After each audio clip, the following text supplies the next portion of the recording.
السلام علیکم۔ بسم اللہ الرحمن الرحیم۔ حدیث شریف کے اندر ہے، حضور اکرم صلی اللہ علیہ وآلہ وسلم نے فرمایا، من قال لا الہ الا اللہ 70,000 غفر لہ، جو 70,000 مرتبہ لا الہ الا اللہ پڑھے یا پڑھ کر کسی کو بخش بھی دے تو جس کو ثواب بخشا جائے گا اس کی مغفرت ہو جائے گی اور پڑھنے والے کو بھی بخش دیا جائے گا۔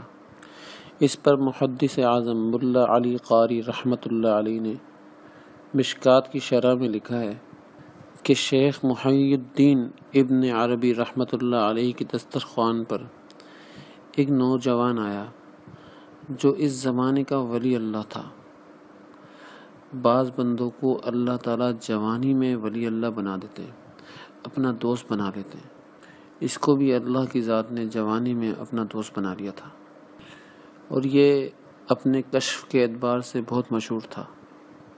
اس نے ان بزرگ کے دسترخوان کے اوپر جب کھانا شروع کر دیا تو کھاتے کھاتے زور سے رونے لگا۔ تو شیخ محی الدین ابن عربی رحمۃ اللہ علیہ نے اس سے پوچھا، ما ھذا البکا، تم رو کیوں رہے ہو؟ تو اس نے جواب دیا کہ میرے سامنے عمدہ عمدہ کھانے رکھے ہوئے ہیں، لیکن میں عمدہ کھانے سے مروب نہیں ہو رہا، میں اس لیے رو رہا ہوں کہ مجھے میری امی آگ میں جلتی ہوئی نظر آ رہی ہیں اور ان کو عذاب ہوتا ہوا دیکھ رہا ہوں۔ یہ نوجوان کشف میں مشہور تھا، اس لیے شیخ نے اس کی بات کا انکار نہیں کیا اور دل کے اندر یہ تصور کرنے لگے، سوچنے لگے کہ ضرور کوئی بات ہے، اس کو اپنی امی واقعی میں عذاب میں نظر آ رہی ہے۔ شیخ محی الدین ابن عربی رحمۃ اللہ علیہ کے پاس 70,000 مرتبہ لا الہ الا اللہ کا ثواب جمع تھا۔ ابھی کسی کو یہ ثواب بخشا نہیں تھا، تو شیخ نے اس کے کشف کو آزمانے کے لیے دل میں کہا، زبان سے کوئی حرکت نہیں کی، صرف دل میں کہا کہ یا اللہ، میں نے اس کی ماں کو 70,000 مرتبہ لا الہ الا اللہ کا ثواب بخش دیا۔ جیسے ہی میں نے اس کو ثواب بخشا، ابھی سیکنڈ بھی نہیں گزرا تھا کہ اس نوجوان نے زور سے کہہ لگانا شروع کر دیا، ہنسنا شروع کر دیا۔ اب میں اس کو دیکھ رہا ہوں اور اس کے ہنسنے کو دیکھ رہا ہوں۔ پھر میں نے اس سے اس کے ہنسنے کی وجہ پوچھی کہ بھائی اب کیوں ہنس رہے ہو؟ پہلے تم رو رہے تھے کہ تمہاری امی عذاب میں ہے، اب تم ہنس رہے ہو، تو اب ہنسنے کی وجہ کیا ہے؟ تو اس نے کہا، انی ارا امی فی حسن المآب، کہ میں اب اپنی ماں کو جنت میں دیکھ رہا ہوں، جنت کی نعمتوں کے اندر دیکھ رہا ہوں۔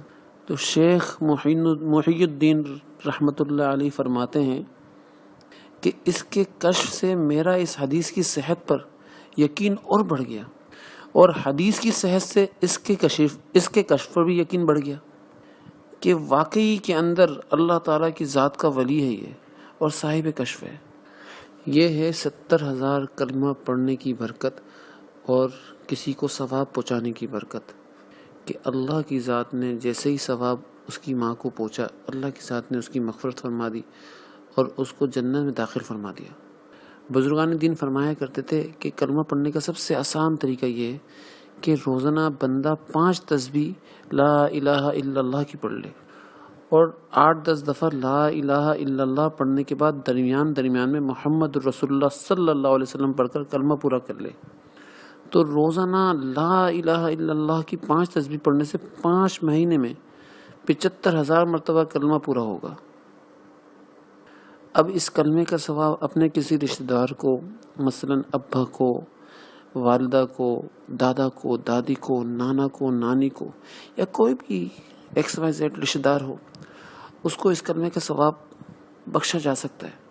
اور لوگ یہ سمجھتے ہیں، یہ غلط فہمی کا ازالہ کر رہا ہوں کہ لوگ اس غلط فہمی کے اندر ہیں کہ مرنے کے بعد ہی ثواب بخشا جاتا ہے، زندگی میں بھی ثواب بخش سکتے ہیں۔ لہٰذا اپنا معمول بنا لیں، اگر کوئی بندہ 5 تسبیح نہیں پڑھ سکتا تو 1 تسبیح پڑھ لے، 2 تسبیح پڑھ لے۔ اس کلمے کے ذکر سے نا آپ کا دل بھی نورانی ہو جائے گا، آپ کے دل کے اندر بھی نور پیدا ہوگا، اور جس کو آپ پڑھ کر بخش رہے ہیں اس کی قبر کے اندر بھی نور پیدا ہوگا۔